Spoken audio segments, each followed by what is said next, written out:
Hello, everyone, and welcome to another episode of NFA Talk. I'm Sheldon Clare, president of Canada's National Firearms Association. We're joined here today with Charles Zatch, our lobbyist, executive director, and we have a very special guest today. Joining us from Rome, Italy, is Mauro Silvis, secretary of the European section of the World Forum on the Future of Shooting Activities, and also a representative of ANPAM.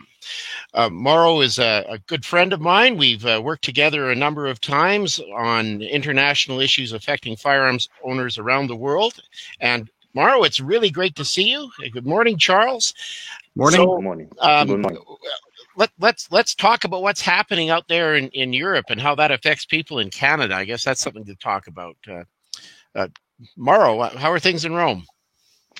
So Rome, everything okay. Thank you for the kind invitation. Hello to all the members of NFA. Hi, Charles. Hi, Sheldon. Let's say it's a tough time. I think more or less all over the world we are having tough time for this pandemic. But okay, let's go forward. And in addition to the pandemic, we have all the issues related to our job, our business, our hobby, firearms, ammunition. So here we are. We are working a lot of time and hours, national level, European level, international level, in order to protect our rights and to protect our business in a fair way. So we are trying to do our best. It's pretty clear that our opponents communicate and talk to each other, which is one of the reasons that the World Forum on the Future of Shooting Activities got going and became a standalone non-governmental organization at the United Nations, as NFA is as well. We have status under ECOSOC, the Environment and Social Council of the United Nations. Yeah, it's true. It's true. That is something that we have the perception. This is the reason why we have also the World Forum, in order to exchange some information between us, open our eyes, and try to create our network to share information and understand that what is going on in Italy will affect maybe US, Canada, and what is happening in Canada can affect Europe and so on. So it's something we created to share information and have some strategies in order to know better the problems we have to face in the future. Charles, do you want to guide us through some of our discussion with Mauro? Sure. Actually, before we delve into sort of contemporary issues in Europe, Mauro, maybe you can just bring our Canadian firearms owners up to speed in terms of Europe and, how it looks at gun control. Where is it in terms of, the world and where it's going, just in general sense, from a historical perspective, to sort of, lay the, I guess, the pathway to what we're going to be talking about afterwards. Yeah. Thank you very much, Charles. First of all, I would like to introduce myself since I don't know if the NFA members know me. As I said by President Sheldon Clare, I'm the Executive Secretary for Europe of the World Forum on Shooting Activities. But I have several hats. So I follow a vertical lobby, so international lobby, European lobby, since I'm the Secretary General of the European Manufacturers of Sporting Ammunition, AFEMS, and of the EACS, that is the European Association of the Firearms Manufacturers. Moreover, I'm the General Director of ANPAM, that is the National Association of Italy of Firearms Ammunition Manufacturers. So from this platform, I can reply to your first question, what is going on? So in our world, let's say from a European perspective, we are facing, let's say, many problems concerning the firearms legislation on one hand. And so we are talking about the implementation of the UN Firearms Protocol and On the other hand, we are facing a lot of problems concerning the environmental problems. So we're talking about lead, plastics, and so on. So these are the main two pillars on which we are working in Europe. Very good. We've been following things in Europe as well too, and this doesn't seem to be a homogeneous push, though, in Europe. I mean, there's definitely some of the member states that are more in line with stricter gun controls, and others are not. Can you identify some of the I guess the main actors in terms of pro versus con? As member states? Yeah, as in the States. Who's driving the gun control agenda there? Okay, let's say that let's do a little bit of history. Otherwise, the people is not able to follow well what we are saying. Europe, you know that we have in Europe 27 member states, and every member state has a place in the European Parliament and through the maps and in the Council, represented by the government. And then we have the Commission, that is like a minister that produces legislation. At this point, to reply to your question, we have for sure some member states that are more in favor of gun restrictions and other less. Let's say that from my personal experience that I follow since 20 years, all this kind of dossier, I can tell you that many member states prefer that Europe as a European Union establishes some directive or regulation in order to have more restrictive rules on firearms, because they are not able to manage at a national level. So sometimes they do not have the power to improve some restriction. So they ask Europe to give stricter restrictions. And okay, let's say that we cannot say which are the countries in favor of restrictions, because then it depends what kind of problem in a period member states have on the table and wants Europe to take care of it. So, for instance, one example that I can say, after the terroristic attack at the Bataclan, that everyone knows those sad moments of the Paris terrorist attack, there was a lot of pressure from France in order to review the firearms directive in order to have stricter rules. I remember in that period, there were several member states that agreed on the request of France, and there was a political discussion, and they wanted to push forward to ban all kind of semi-automatic firearms. So they started with a high ambition, not understanding also what do you mean for semi-automatic, because when you talk about semi-automatic Black Rifle is something, when you talk about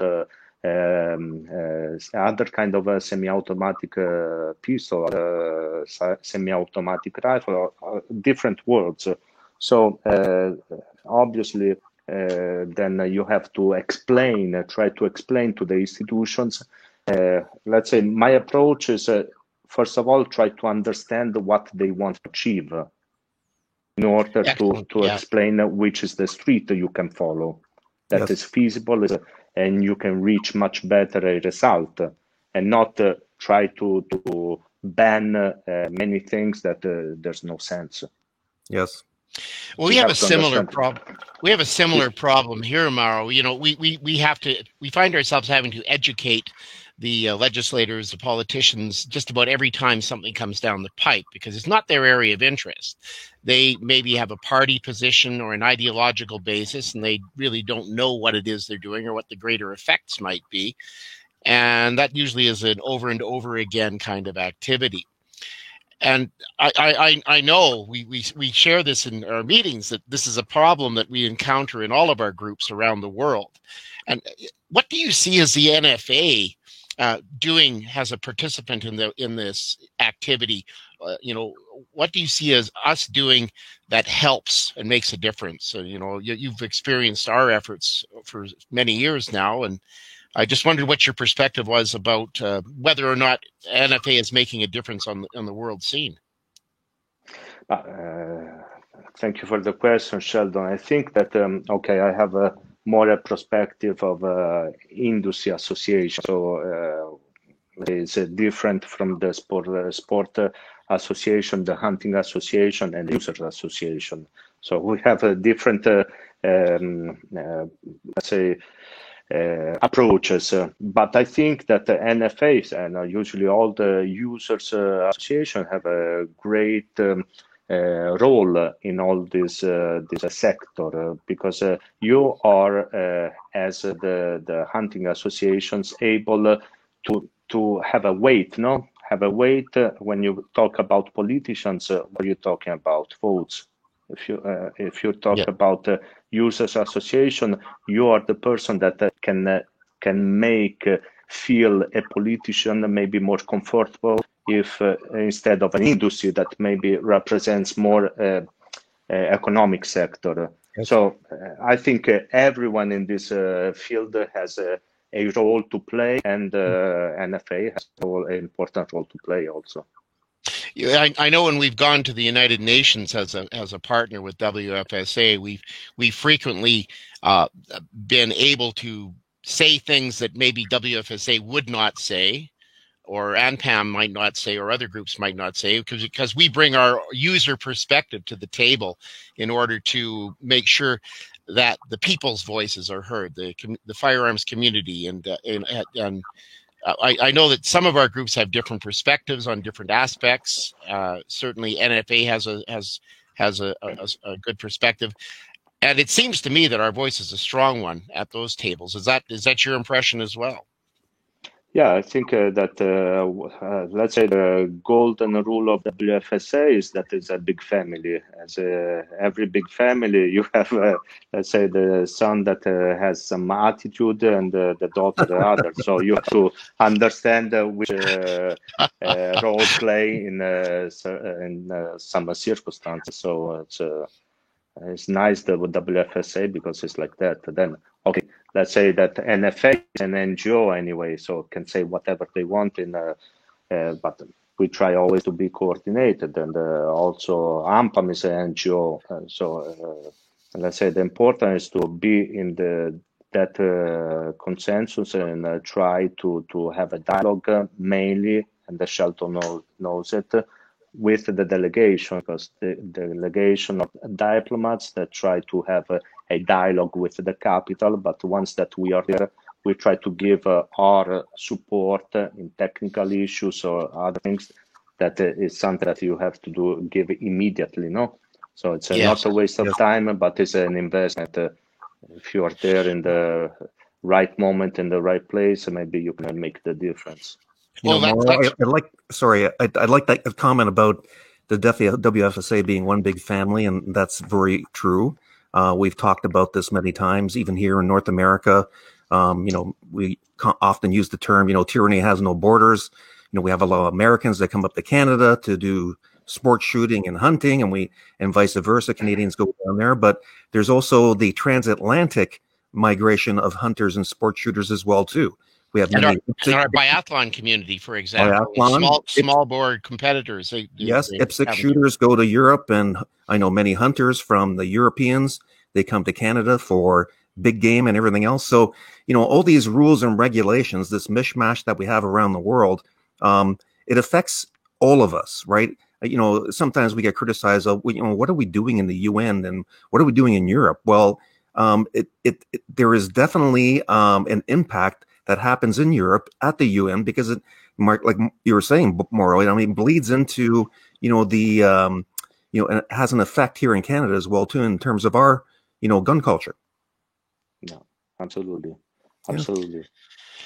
Yeah, it's very much the case that you can get in that room and you're meeting with these decision makers and their representatives from all over the world. And I mean, I've always been pretty skeptical about some of the things that happen at the United Nations, and I've found that the real value isn't necessarily the short presentations we make, which they are very important nonetheless, but the real value is being able to meet with these diplomats, make sure they understand your perspective and point of views. And I've found that after some of the presentations I've given, which I know you'd agree are pretty hard hitting usually, that I often get the representatives of different countries coming up to me and asking for more information, or wanting to get a better understanding of user perspectives. And I've had that said to me on a number of occasions at these meetings, where they say, well, we didn't realize that this was a perspective of the users out there. And of course, we also try to stand up for businesses. Not, the manufacturers are very well represented at the UN, as you know, but we also look at our firearms retail and wholesale economic members as well. And we also try to provide a perspective for those Aboriginal communities in Canada, which feel hard-pressed and need a place to have a voice for their opinions at the United Nations as well. It's one of our roles at ECOSOC is to stand up for Aboriginal firearms owners, as well as all Canadian firearms owners. So we try to represent that whole perspective, and it's a challenge, and it's one that I think we've risen well to. Yeah. So that's a pretty good segue into discussing what's happened lately in the EU, and what I'm referring to is the wetlands lead shot ban that was voted on Parliament last week. Mauro, maybe you can talk about that a little bit, and how it evolved and what happened in the end, and how everybody was involved in trying to lobby against that. Not so much the the banning of the lead per se, but I guess the legal ramifications of some of the penalties that are involved. So without giving it away, Mauro, I'll leave it up to you to sort of flesh that out for everybody who's watching. Yeah. Thank you, Charles. Yes, our last battle was the one related to the proposal of the European Commission to ban the lead in wetlands. Let's say that is a work that was going on since 5 years. I would like to highlight anyway that in Europe already 23 member states on 27 have such kind of legislation, but the European Commission thought that was useful to have a uniform regulation to apply in all Europe. As you can understand, the approach was a little bit too heavy from the environment, DG Environment, that wanted to focus on something, a text that was not simple, not feasible, and too difficult to apply. When you create something, a text, a regulation, legislation like that, you can easily understand that you will miss the uniformity of application of the legislation at the EU level, and create some restriction that is not even requested by the legislation. So we fight for this.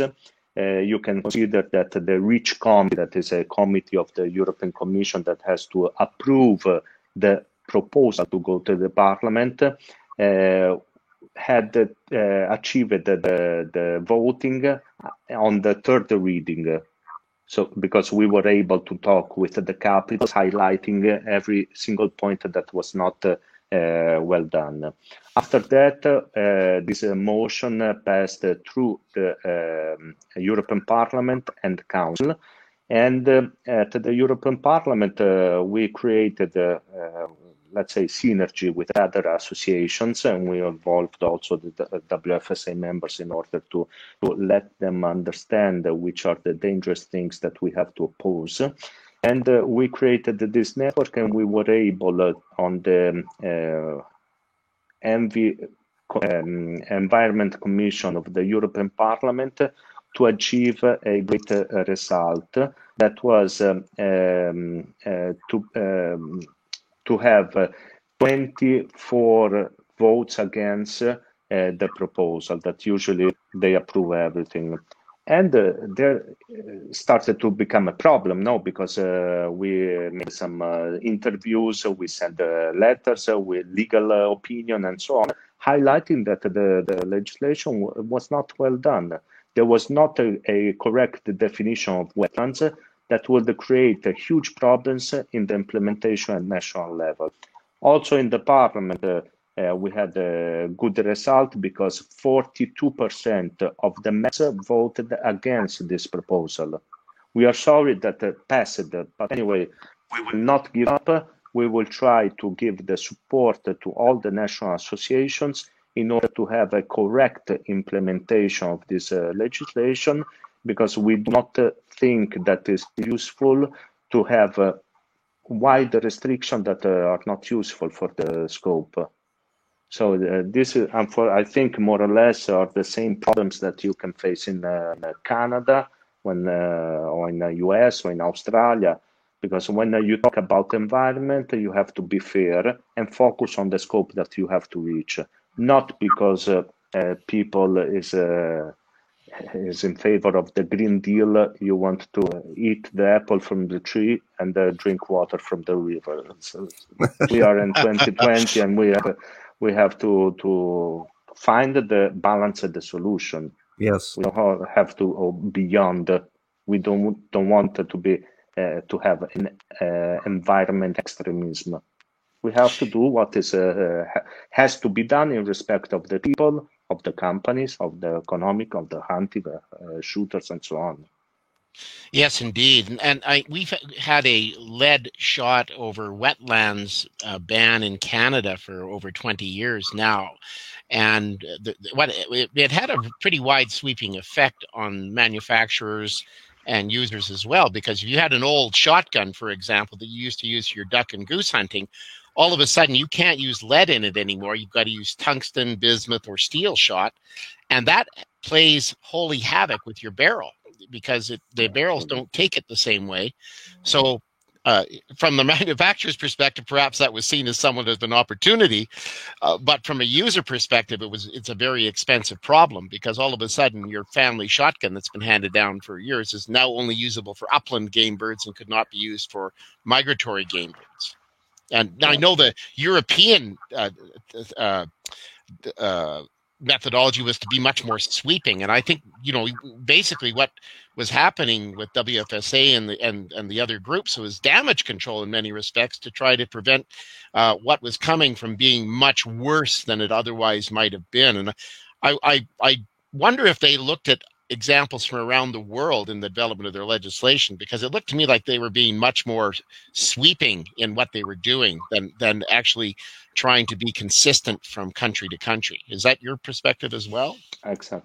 This is my perspective, and Sheldon, we are doing all this battle because now last week we closed this one of the lead ban in the wetlands, but in January 15, I think, the European Commission, the ECHA, let's say the ECHA, will propose another restriction on the lead of ban in terrestrial habitats.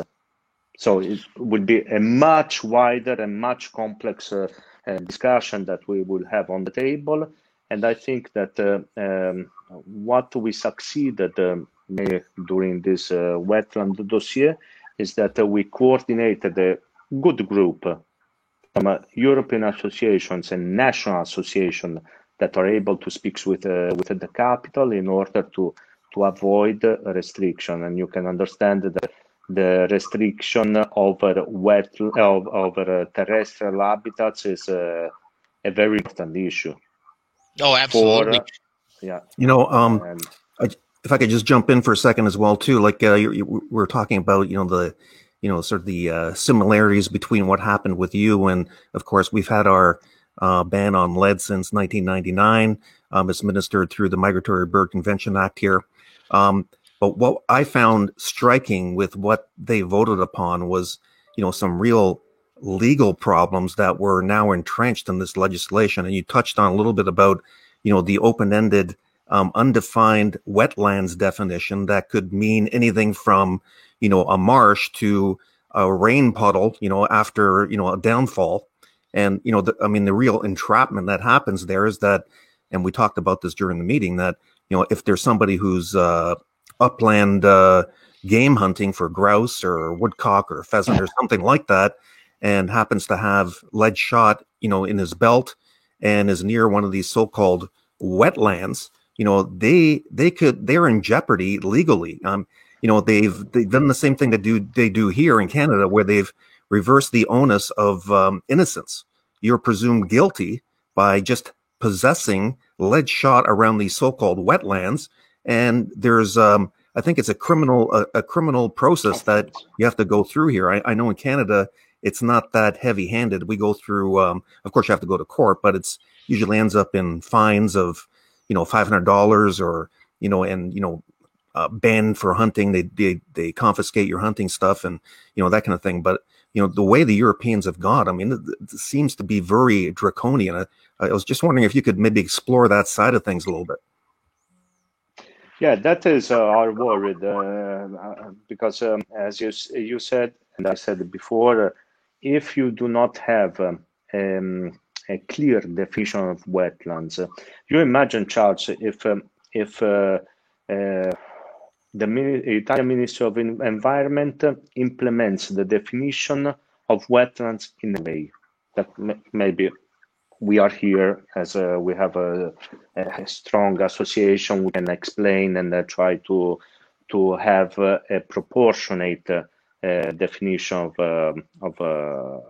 wetlands. But when you go in a member states that does not have an association that can keep a dialogue with the national institution, and the national institution applies the widest definition of wetlands, you can understand that the situation will not be under control, and will not be under control also if I know the rules of hunting in Italy. I go cross the border and it's totally different. So, as you said, there is also a huge legal problem, because, for instance, in Italy, it's a criminal law when you break one prescription. So yes, and that's our concern as Canadians as well too. That, like I said before, we have many Canadians, Americans going to Italy and elsewhere to do hunting, and they're going to be trapped. Like they understand the rules here, and of course the onus is on the hunter to understand the regulations there. But because it's so undefined, you can't comply, because it will have to be more or less fleshed out in court through so from precedent-setting facts, and that is unjust. It really is. Yeah. Well, I think it's the case that we're looking at this from a perspective of that there's more to it than what's actually said in the legislation. They really want to take away ultimately everything. And True. There are certainly elements of them that are doing that. There are some that are not, and we've seen that in the divisions in Canada as well as in Europe and in other jurisdictions around the world. But it's very much ideologically driven in many respects, because you do see this tendency of trying to take away people's access to lands, people's access to their property, their ability to enjoy their sport, their ability to enjoy their property. And it very much is a consistent issue around the world that I think we're all facing together. And this is one of the real reasons it's so important that all of our organizations communicate with each other, share this information, and try to come up with unified approaches that can best address our common efforts and go after our common enemy. And I think that's the real benefit of all of this in terms of our cooperation. Yeah, absolutely. So, Charles, what do you think about that? We've got so much going on around the world that people just don't even realize, like the banning lead and ammunition. I mean, can you imagine what happens to the small bore shooting sports, biathlon, and muzzle loaders? Oh yes, when they do something like that, it kills it. Like that. Well, and you've touched on it, and Mauro knows this full well as well too. We know that the end game is wholesale civil disarmament, and we've gone to the UN too many times now where they echo those sentiments. And Mauro, we saw that in the last vote, with, the ideological, perspective on things. We saw the socialists and the Democrats, basically block vote in, stricter, gun controls under the guise of environmental protection. We have similar things happening here in Canada where they try to, for instance, stop the expansion of gun ranges using environmental laws, saying, it's a migratory salamander nesting place and you can't go this way or that way, and they try to hem you in, right? It's, there may be something to it, but instead of prohibiting the expansion, you should be able to work around that and regulate it. But the end game, we all know, is that they're trying to constrict, the use and possession of private firearms, not just in Europe, but in Canada and around the world. We know this, from our sessions at the UN. They're unabashed about it. They don't actually come out and say that this is what they want per se, but the implications of their regulations lead you down that path. So there is a difference that's interesting to me coming from North America when I go to our meetings in Europe and at United Nations in New York City. One of the things that strikes me is the Europeans actually have a very sensible approach to the use of sound suppressors on firearms. Yes. Because they recognize the noise issue, which often is a problem for ranges in Canada and in the United States, because this is usually it's a noise issue. And in Europe, suppressors are seen as safety equipment. They're seen as something that's perfectly normal and acceptable because they don't actually silence a firearm. They just reduce the decibels. And what's your take on that, Mauro? No, that is something that we are discussing. Let's say that from the Scandinavian approach, they use a sound suppressor in order to respect the noise pollution and so on. I think the last member state that authorized such kind of use is Germany. In Italy, we are not able to do this kind of discussion because it's seen as something against the public security, So it's a little bit, or those things that it's difficult to explain because you should try to change word, because a sound suppressor seems that you want to hide something when you go hunting or other things. So it's the perception is negative. But I have to say that speaking with Scandinavian colleagues, they say it's something natural that we are in the forest hunting, but we do not want to disturb the other animals. We're not talking about people. So it's a cultural approach. I'm surprised that in Canada you cannot use it because let's say that it's something that you can overlap Scandinavian, let's say, forest and Canada is something similar that you have to respect also the sound pollution, and I don't think that you have so many problems as under the public security side. Of course not. The issue is one of perception, as you rightly pointed out, and we in Canada are very much following along in many respects the Americans, and we have the American culture of the movies, the old Dillinger, the gangster stuff, and this old movie perspective where you see the black gloved hand with the pistol coming in, or and firing a shot which sounds like it's dead quiet, which is simply not realistic. It does not an accurate portrayal of what a sound suppressor, so-called silencer, really actually does. It does make a significant noise. It's not inaudible, and it's really would be a prudent safety measure. And I think that in Canada, it would make a lot of sense and probably solve a lot of issues with some particular types of shooting and predator control, particularly in close to populated areas where where the sound is really the issue. It's not the shooting, it's the sound. So, this is something we've been fighting for a change for many, many years, but without much success because of that perception that's out there that you're somehow up to something. And I think you really nailed that's a problem in many European countries, but it's not a problem in some. That's a great point, Sheldon, about, what you're really saying is that, there's regions and territories and countries out there, and the antis out there basically import problems from other zones to advance their agenda in their zone, right? So, like you said, in Canada, we have the antis here. They run amok with things that are happening in the States that don't happen in Canada, yet they apply the problem to Canadians so that legislation can be advanced in terms of restricting greater, the gun control. And it sounds like Europe is in the same kind of situation where you have some areas that are more prone to,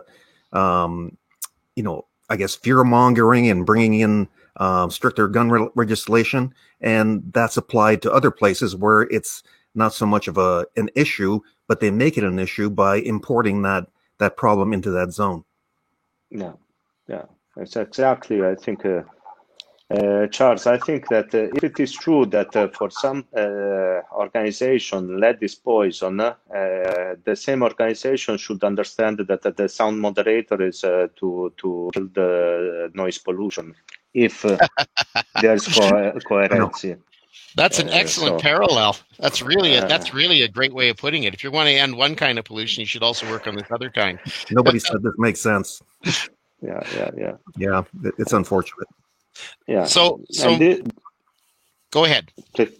No, and this is one. Let's say the real problem that I think that we have as all the association, the industry, sport, hunting users, and so on, is that institutional politicians don't want to hear what we have to say. For instance, my experience that I had in the past years with the review of the Firearms Directive, the one that I told you that after the terrorist attack that everyone can take in consideration as a worst event in our history in Europe, the main objective was to create problems and more control for firearms.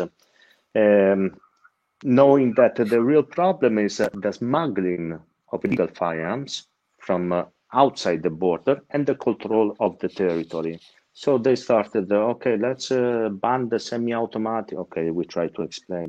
But they didn't believe in us when we say there are simple things to put in place and control well the territory. And at the end, one of the worst thing that I think they put it on in a legislation was to mark all the essential parts of an assembled firearm. That is no sense. That is no sense. If you are a manufacturer, you can understand. If you are a police, you can understand that the best way to trace a firearm is to keep it simple. Mark one essential part, all the same essential part, and you have the control of the firearm. But the important is to trace it. Do simple rules, but follow it well. Because when you mark all the essential parts, so let's say from 2, 3, 4 essential parts of a firearm, I want to understand now, in the next year, the headache that the institution, the custom control will have on verifying all those numbers. Well, and if you brought in a part that didn't have a number, perhaps it isn't a firearms part. And they were literally talking about every screw, every tiny little part, things which are modular and can be replaced easily, stocks, butt plates, everything. And it was unbelievable. I remember this conversation at the UN, and I listened to this and I couldn't believe what I was hearing. And I mean, fortunately, we have some of the experts in the community out there who pointed out how ridiculous this was. I remember the Australian representative, one of the police representatives, brought up a video and showed how easy it was to make a firing pin for an AR-15 out of a double-headed nail. And you could see the delegates looking at this and going, "Oh, maybe this isn't going to be possible." Some of them, anyway. And maybe this is our responsibility, Sheldon, because we have to educate, to try to explain the reality of the things. We don't earn a consensus or votes. We try to explain which is the best way to target and hit the problem. Yes. Because we are experts. Well, we are the experts, right? I mean, exactly. We all bring different aspects of our expertise to the table. I mean, from the manufacturers, industry, and ammunition producers, they have an expertise. I love listening to the guys from SAMI who have done so much testing and bring so much to the table, and they helped us out a great deal when we were revising our own Explosives Act up here. And then, from our perspective on the same issue, we actually showed them what users actually really do, how they store ammunition, what they need and why. And this really opened up a lot of eyes and built a greater understanding in the government experts who are trying to create legislation. So we had a big victory in that, I think. And this, I think you're dead right. We've really got to try to bring that perspective to these groups, to show them we're not the enemy, and we're not something that should be vilified or pilloried. We are, in fact, people who live in these communities. We work in these communities. We have an economic stake in the success of this industry and in our sports and our activities. Yes. So, we are real. We're real, and we need to be listened to. It's interesting what you said there about the ammunition and the firearms. I mean, more you talked about the terrorist attacks using fully automatic firearms and the response of the EU. And we have the same problem here as well too, where something like that happens. They always go back to the tool of the offense, the gun, the firearm, right? And it's not right, because that's not really the problem. It's the operator of the legal firearm or the illegal firearm, right? And that's the narrative we always try to, have with the politicians out there, the lawmakers, to understand that, going down that rabbit hole of always focusing on the tool doesn't translate into crime control. It translates into an unintended consequence of harassing innocent people who have nothing to do with the problem. So, I'm glad we're having this conversation for the viewers. I mean, we see that there's common, issues around the world, in Europe and Canada and the United States and elsewhere. So, the NFA is in this, at an international level to basically, highlight that. I go ahead, Mauro. No, I agree totally, Charles. I think that is correct. I think that in one hand, we have to communicate and try to be accredited as the expert, try to explain those things. And from my experience, it's difficult, but we can succeed. And it is important to keep it under a technical point of view, because we want to give a solution to the problems. When you shift on the political discussion, it's impossible to have any kind of dialogue, because anyway, the one political party has to go against the other political party, and we are in the middle, and we have to have a restriction, because it's the political discussion. Yes. So well, that's very true. Technical issues. And we have found that, for over many years, what we used to do was we tried to keep relatively apolitical, because we understood that we had to work with whoever was in government. But what we have found in Canada in the last several years is that approach was not getting successful because various political parties were using our issues as wedge issues to divide people rather than be willing to listen to the point of view. So it's become much more ideologically focused from our situation, which is not necessarily the way it is in some countries. And it is really valuable that we exchanged our information and use that to form our own fight and to make sure that we can bring a good perspective from around the world to enable us to develop a better strategy going forward domestically. For sure. I just want to point out we're getting to the end of our time here today. And I think this is a discussion that it's very much worth continuing. Mauro, it's always a pleasure to meet with you and listen to your perspectives on these matters. Like, you've got so much experience, and it's always a great thing for me to come to meetings when you're there, because I rely on your wise counsel so much, and those of the other participants at WFSA who I have so much respect for. And I want to thank our listening audience for tuning into us today to hear this discussion and to see what WFSA does and that broader perspective that NFA's participation in the WFSA brings to the table, and how we are able to move forward. Any final thoughts from you, Charles? And then we'll go to Mauro, and then I think we'll call her a day. Sure.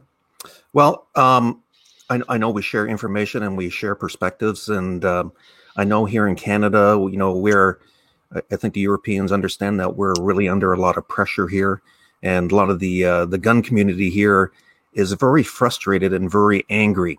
And we've seen this building for over a decade now, but I mean, we're sliding into some real civil resistance, if I may put it that way, where people are seeing that these laws are so ridiculous and misguided and persecuting them that, a lot of people are saying they're just going to opt out. I was just wondering if the Europeans are maybe headed in that direction as well too, with, the layering upon of all these inane gun controls that really have no effect on public safety. No, let's say that, as said before, at national level, there are not many activity going in that direction, if not highly vested. But at the EU level, okay, we are paid for this, to fight every day and try to tackle and follow every single dossier and try to have a dialogue to avoid this situation, because you have to have an open dialogue with everyone.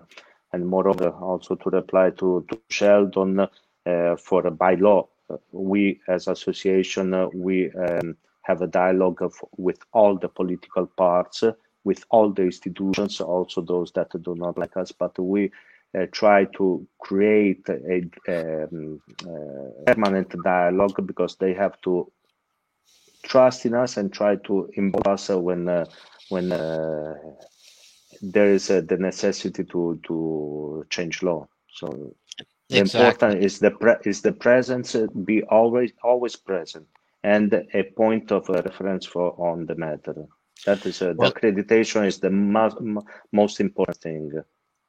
Well, as we all know, the world is run by those of us who show up, and I'm pleased to be part of a group that does show up. And we're very much making a difference. NFA and our partners worldwide, internationally, WFSA, and all the rest of our friends and allies. And I think that's probably a good place to end it today, gentlemen. I'd like to thank everybody for tuning in to NFA Talk, and have a great day. Take care, everybody. Arrivederci, Mauro. Arrivederci. Bye-bye. Thank you.